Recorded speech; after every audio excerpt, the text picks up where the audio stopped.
President Biden is staying alert amid the tensions between Russia and Ukraine, he says. Russia claims it's beginning to withdraw some of its forces from along the Ukraine border. But the U.S. says it has yet to see any signs of de-escalation. President Biden says the U.S. stands prepared to respond if Russia invades Ukraine. Ukraine says it has come under a cyber attack on some government agencies as well as Ukraine's largest bank. It's not clear yet if Russia is behind those attacks.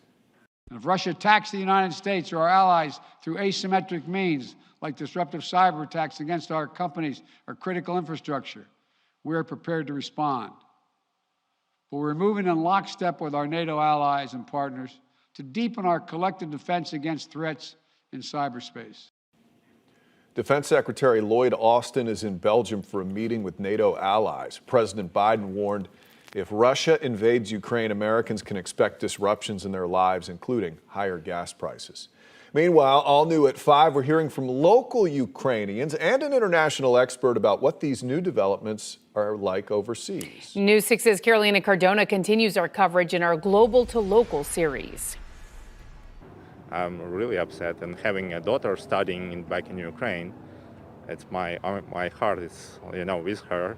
The conflict between Ukraine and Russia have heightened a sense of fear for Vasyl Lushik, a Ukrainian who moved to Central Florida 2 years ago. In that point of time, every day 2 or 3 soldiers were dying on that eastern border of Ukraine. It's really sad, and all those relatives and all those, it's been like that situation for 8 years already.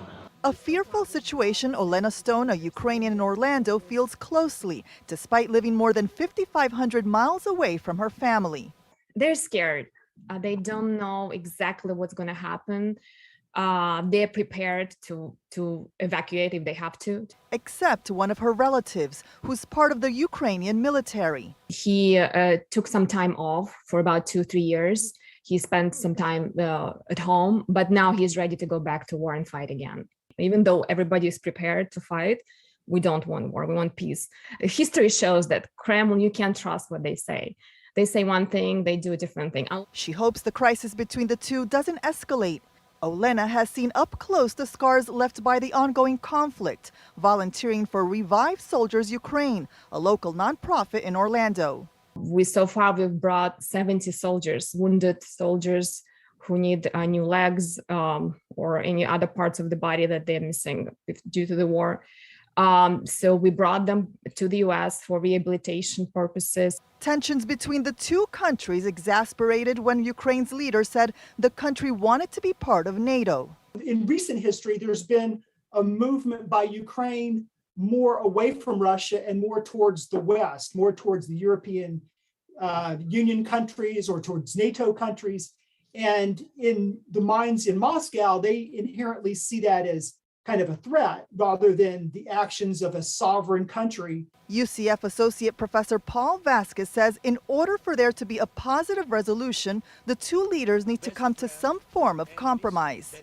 For there to be progress, either side here kind of needs to either concede entirely or needs to feel like they've probably accomplished enough out of what they've done to be able to kind of end it peacefully. In Orlando, Carolina Cardona, News 6.